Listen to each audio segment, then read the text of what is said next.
Hello दोस्तों, मैं आपका सबका स्वागत करता हूँ दी फंडामेंटल्स ऑफ एस्ट्रोनॉमी के पहले टॉपिक में और उसके पहले लेसन में। यस, ये जो पहला टॉपिक है ये है हिस्ट्री ऑफ एस्ट्रोनॉमी। हम देखने वाले हैं कि एस्ट्रोनॉमी की हिस्ट्री क्या है।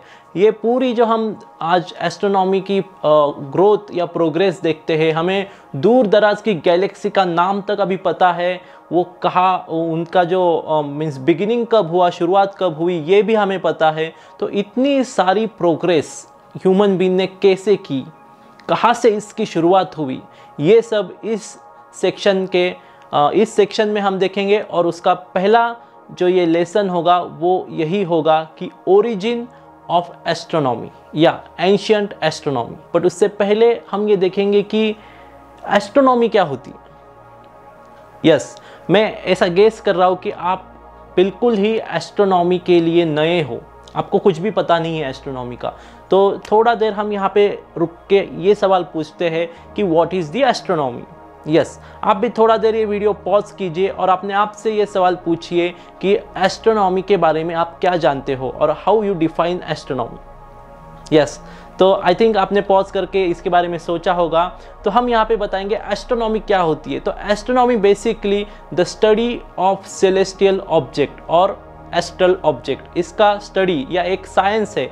Astronomy is the science of study the celestial objects और an astral objects। yes, तो अभी आप पूछोगे कि ये एस्ट्रल ऑब्जेक्ट्स क्या होते हैं या सेलेस्टियल ऑब्जेक्ट क्या होते हैं। तो सब ऑब्जेक्ट्स या सब इवेंट्स जो सेलेस्टियल ऑब्जेक्ट के कारण बनते हैं, इन सेलेस्टियल ऑब्जेक्ट्स को डिफाइन किया जाता है कि अर्थ के ऊपर जितने ये ऑब्जेक्ट्स है, लाइक माउंटेन्स है, रिवर्स है, हमारी प्लाटूज है, हम ह्यूमन बीइंग्स है, तो इन सब को छोड़ के जो स्पेस में ऑब्जेक्ट्स होते हैं, इन सभी को सेलेस्टियल ऑब्जेक्ट्स कहते हैं या एस्ट्रल ऑब्जेक्ट्स कहते हैं।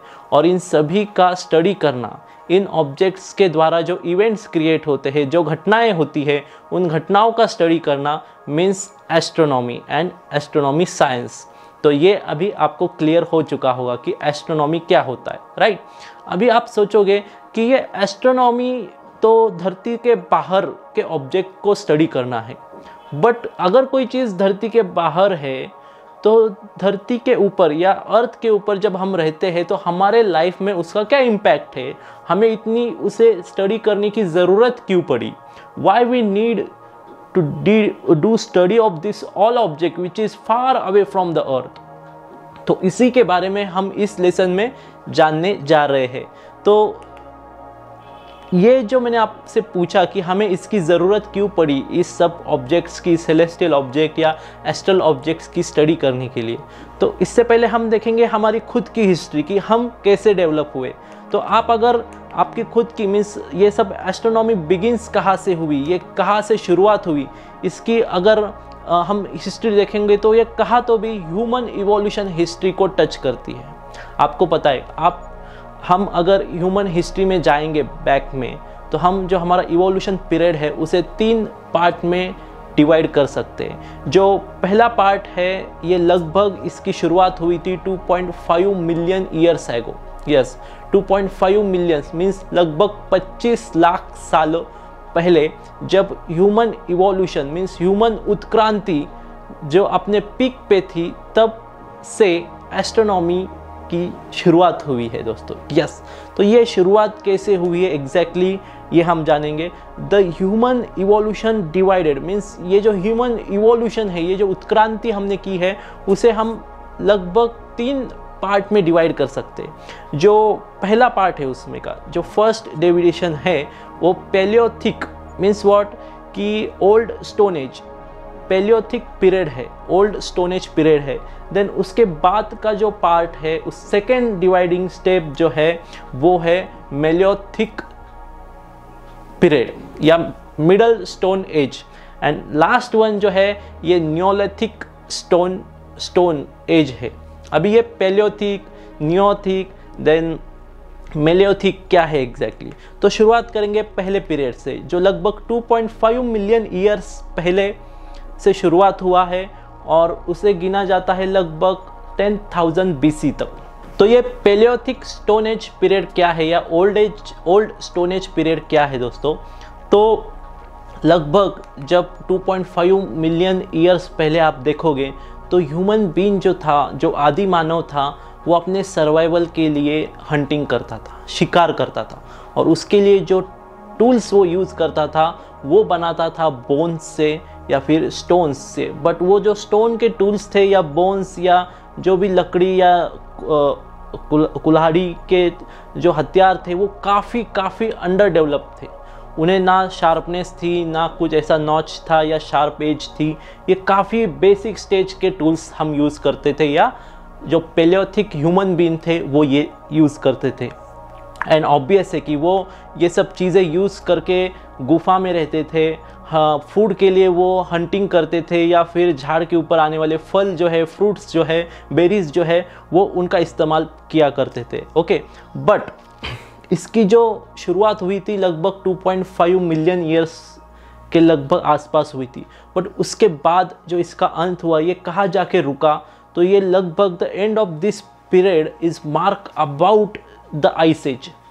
आइस एज जो हम कहते हैं कि जब आइस एज आया, मीन्स आइस एज का जब एंड हुआ, लास्ट आइस एज का, मीन्स पूरा बर्फीला वेदर जब हुआ तब इसका एंड हुआ पेलियोथिक पीरियड का। कैसे एंड हुआ वो? तो जब आइस एज आया तब इस आइस एज के लास्ट पीरियड में जो मैमल्स थे, मैमल्स मीन्स व्हाट, बड़े बड़े जानवर, बड़े बड़े एनिमल्स, इनका पूरी तरीके से खात्मा हुआ हमारे अर्थ के सरफेस के ऊपर से, राइट। ये जो मैमल्स थे उनका पूरी तरीके से खात्मा हुआ। एंड देन द वेदर और द क्लाइमेट चेंज इन सच ए वे कि सी लेवल्स बढ़ने लगी, समुंदर की जो लेवल्स थी पानी की वो बढ़ने लगी, और जानबूझ के नहीं बट मजबूरी में ह्यूमन बीइंग्स को माइग्रेट करना पड़ा।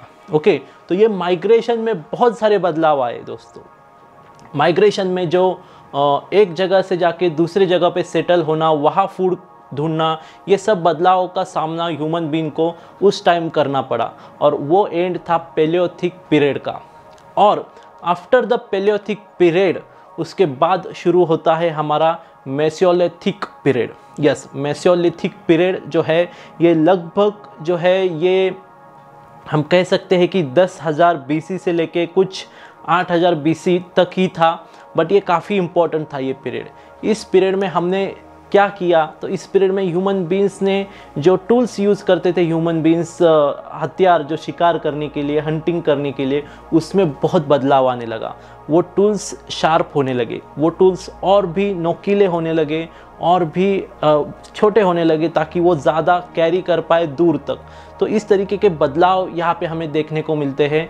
और जो क्राफ्टिंग क्वालिटी थी इस टूल की वो भी काफ़ी तरीके से ग्रो हुई, अच्छी हुई।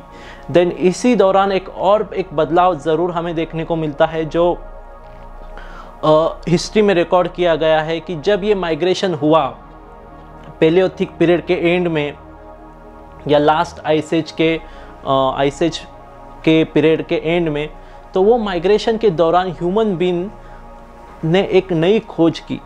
यस, जैसे आपको पता है कि हिस्ट्री में बहुत सारी खोजें इम्पोर्टेंस थी, जैसे फायर, आग की खोज, अग्नि की खोज, देन व्हील की डिस्कवरी। ऐसे ही डिस्कवरीज में एक इम्पॉर्टेंट डिस्कवरी थी और वो थी फार्मिंग की या एग्रीकल्चर की। और वो फार्मिंग या एग्रीकल्चर की जो डिस्कवरी थी ये लगभग इसी एज से, मीन्स जो मैं मेसोलिथिक एज आपको कह रहा हूँ, इसी एज से शुरुआत हुई थी दोस्तों। जब माइग्रेशन हुआ था तो ह्यूमन बीइंग ने अपने फूड के लिए वो जनरली फ्रूट्स या बेरीज या फिर हंटिंग, जो एनिमल्स का शिकार करके जो फूड गैदर करते थे उसके ऊपर डिपेंड थे। But in this era human being farming के ऊपर डिपेंड होने लगा अपने फूड के लिए। And that is the point, yes, that is the point of journey started. किसकी? तो एस्ट्रोनॉमी की। Yes, human being and astronomy की जो जर्नी स्टार्ट हुई ये इस पॉइंट से स्टार्ट हुई, लगभग 10,000 BC से लेके 8,000 BC तक, जो मेसोलिथिक पीरियड हम जिसे कहते हैं या फिर मिडिल स्टोन एज पीरियड कहते हैं। तो इसके बाद जो पीरियड आया मेसोलिथिक के बाद वो है नियोलिथिक पीरियड। अभी नियोलिथिक पीरियड जो है लगभग 8,000 BC से लेके 3,000 BC तक गिना जाता है, बट इसमें काफ़ी बदलाव हमें देखने को मिले। पहला जो बदलाव था कि एंशिएंट ह्यूमन बीइंग जो थे, या जो हमारे आदि मानव या हमारे एंसेस्टर थे, वो शिफ्ट हुए हंटर एंड गैदरिंग, जो फूड गैदरिंग करते थे उस मोड से शिफ्ट हुए एग्रीकल्चर एंड फार्मिंग मोड में। यस, पूरी तरह से शिफ्टिंग यहाँ पे आपने को देखने को मिलता है कि जो कंप्लीटली हंटिंग गैदरिंग, गुफा में रहना, झाड़ के ऊपर रहना, इस टाइप का लाइफस्टाइल था, उससे कंप्लीटली लाइफस्टाइल डिफरेंट हुआ। ह्यूमन बीइंग फार्मिंग करने लगा, हंटिंग छोड़ दी उसने। फार्मिंग करने के लिए एक फंडामेंटल ज़रूरी बात यह है कि आपको जगह चाहिए, और वो जगह आपको परमानेंट बेस चाहिए। मीन्स आप वहाँ पे परमानेंट बेस रहना चाहिए। ऐसा नहीं कि आपने कुछ तो भी फार्मिंग के लिए डाला है और आप डायरेक्टली 2 साल बाद आके वो देखते हो, ऐसा नहीं।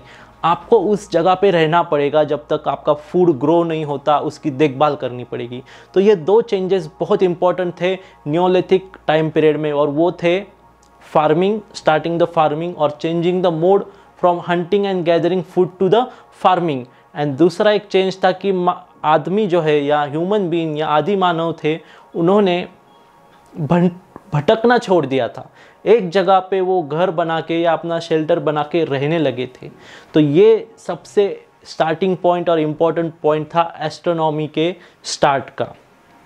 अभी हम इसमें देखेंगे कि जैसे जैसे हम ज़्यादा डिपेंड होने लगे फूड की ओर और ये फार्मिंग या एग्रीकल्चर सिस्टम की ओर, वैसे वैसे हमारी हंटिंग करने की एबिलिटी कम होते गई।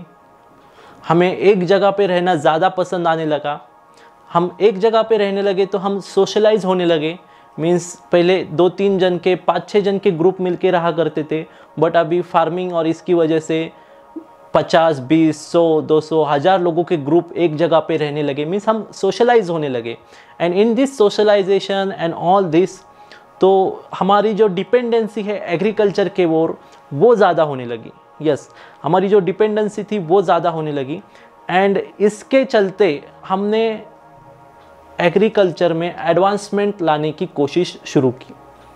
जिस चीज़ के ऊपर आप ज़्यादा डिपेंड होते हो, उस चीज़ को ज़्यादा अच्छी तरीके से जानना, उसके लिए बहुत सारे ऑप्शंस ढूंढना, ये काम जनरली ह्यूमन बीइंग करते हैं, राइट। तो इस एरा में भी ऐसा ही हुआ। एग्रीकल्चर के ऊपर हम ज़्यादा डिपेंड होने लगे, तो हम उसमें एडवांसमेंट लाना शुरू किया।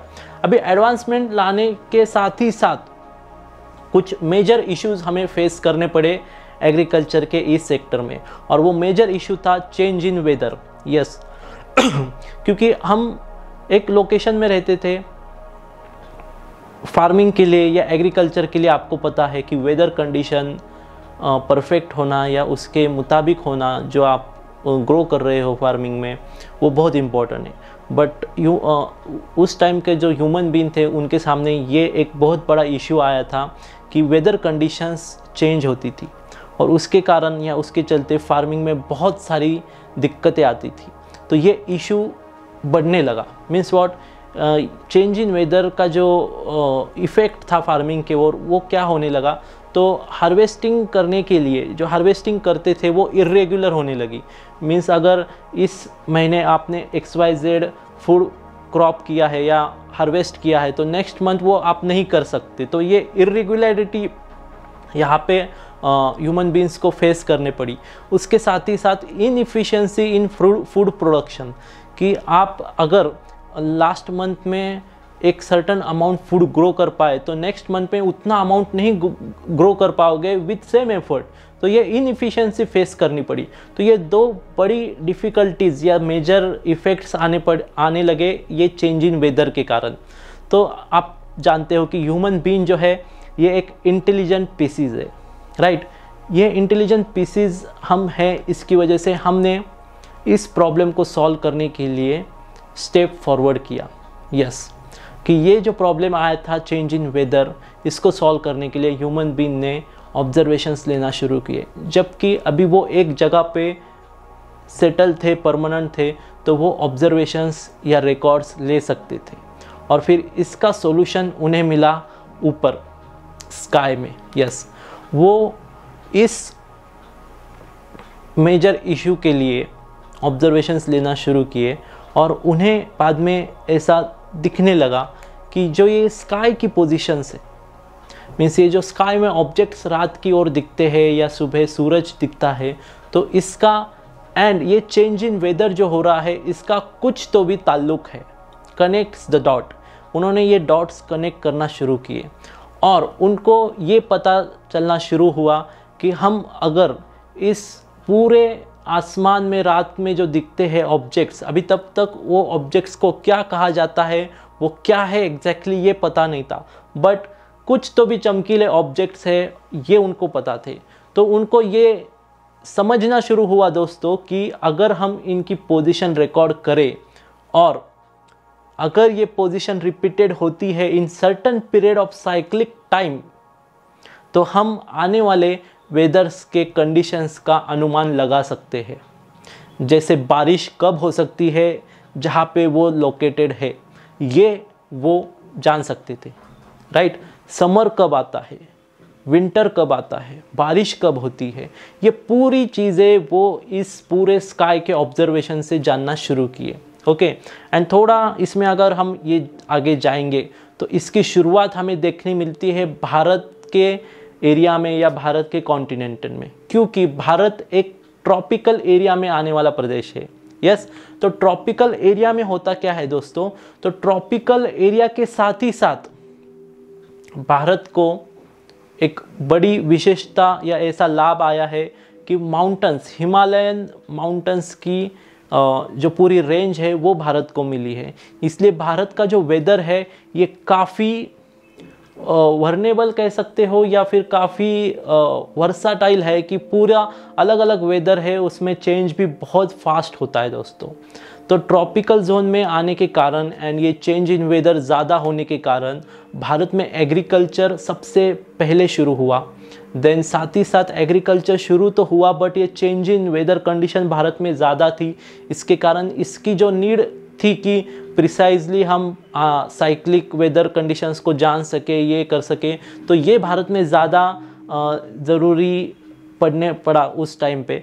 एंड देन वहाँ से भारत से ये शुरुआत हुई कि हम एस्ट्रोनॉमिकल ऑब्जेक्ट्स का यूज़ कर सकते हैं to predict the weather conditions. Okay, तो अभी ये जो बात है ये काफ़ी पुरानी है, लगभग मैंने जैसे आपसे कहा कि 10,000 साल पहले की बात है, तो इतना पुराना प्रूफ मिलना बहुत ही डिफ़िकल्ट है।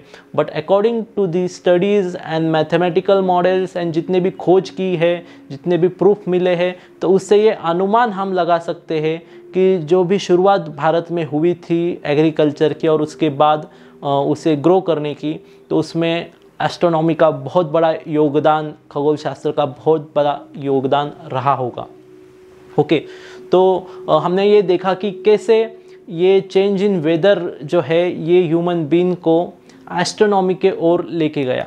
अभी इसमें एक्चुअली हुआ क्या है कि भारत के साथ ही साथ all over the world civilizations जो है ये ग्रो होने लगी। मैंने जैसे आपको कहा कि पहला आइस एज था, उसके साथ ही साथ मैमल्स जो थे वो एक्सटिंक्ट हो गए अर्थ के ऊपर से। उसके बाद जो मेसोलिथिक एज आया उसमें हमने ये ढूंढ निकाला कि छोटे छोटे हथियार टूल्स का यूज़ करके हम हंटिंग तो करते थे, बट साथ ही साथ हमने एग्रीकल्चर करना शुरू किया। एंड एट द ये आते आते जब हम न्योलिथिक एज में आए तो हम कम्प्लीटली शिफ्ट हुए from hunting to farming. And उसके बाद जब फार्मिंग शुरू हुआ तो सिविलाइजेशंस बनना शुरू हुई। यस, सिविलाइजेशंस आप किसे कह सकते हो, ये एक क्वेश्चन हमारे दिमाग में आता है। तो जनरली अगर आप देखोगे तो सिविलाइजेशन एक ऐसी ग्रुप ऑफ ट्रेडिशनल पीपल्स होता है या ग्रुप ऑफ पीपल होता है जो एक सर्टन अमाउंट में हो, लगभग 100-200 लोग, 1000 लोग, 50,000 लोग, and they develop their own lifestyle, they develop their own psychology, mythology, they develop their own artifacts. तो ये ऐसा जो ग्रुप ऑफ पीपल करते हैं और ये काफ़ी दिन तक चलता है। मीन्स अगर कोई ग्रुप ऑफ पीपल ये करता है और ये 50 साल या फिर 100 साल तक रहेगा तो उसे सिविलाइजेशन नहीं कह सकते, ये एक जनरेशन होती है। सिविलाइजेशन जो होती है लगभग 1000 साल 1500 साल 2000 साल तक चलती है, तो इसे हम सिविलाइजेशन कहते हैं। तो ऐसी civilization all over the world develop होने लगी around the agriculture system. And agriculture system का जो बैकबोन था to predict the weather, and the prediction of weather is totally based on the observation of this celestial sphere and their object। तो ये जो civilisations थी इसके बारे में हम नेक्स्ट लेसन में देखेंगे कि ये अगर पूरी वर्ल्ड वाइड ग्रो हुई तो ये सिविलाइजेशंस अपना एग्रीकल्चर जो है ये कैसे डेवलप कर पाई। क्या उन्होंने एस्ट्रोनॉमी का यूज़ किया to develop their agriculture system, और उसमें जो सिविलाइजेशंस हम देखने वाले हैं वो देखने वाले हैं बेबीलोन सिविलाइजेशन, देन उसके बाद ग्रीक सिविलाइजेशन हम देखेंगे, देन हम देखेंगे Egyptian civilization, then Mayan civilization, then हम देखेंगे उसके बाद Persian civilization, Chinese civilization and भारतीय सिविलाइजेशन। यस, भारतीय सिविलाइजेशन जो है ये इन सभी सिविलाइजेशन से सबसे पुरानी है, और ऐसा माना जाता है कि जो भारतीय सिविलाइजेशन थी उसमें एस्ट्रोनॉमी का यूज़, ये जो खगोल शास्त्र है इसका यूज़ काफ़ी पहले से किया जा रहा था टू डिफरेंट पर्पज़, और उसमें से एक पर्पज़ था टू प्रिडिक्ट द वेदर्स। तो नेक्स्ट लेसन में हम देखेंगे कि ये सिविलाइजेशंस एस्ट्रोनॉमी का यूज़ कैसे करती थी एंड कौन सी सिविलाइजेशन ने एस्ट्रोनॉमी में क्या कंट्रीब्यूशन किया। तो मिलते हैं दोस्तों नेक्स्ट वीडियो में।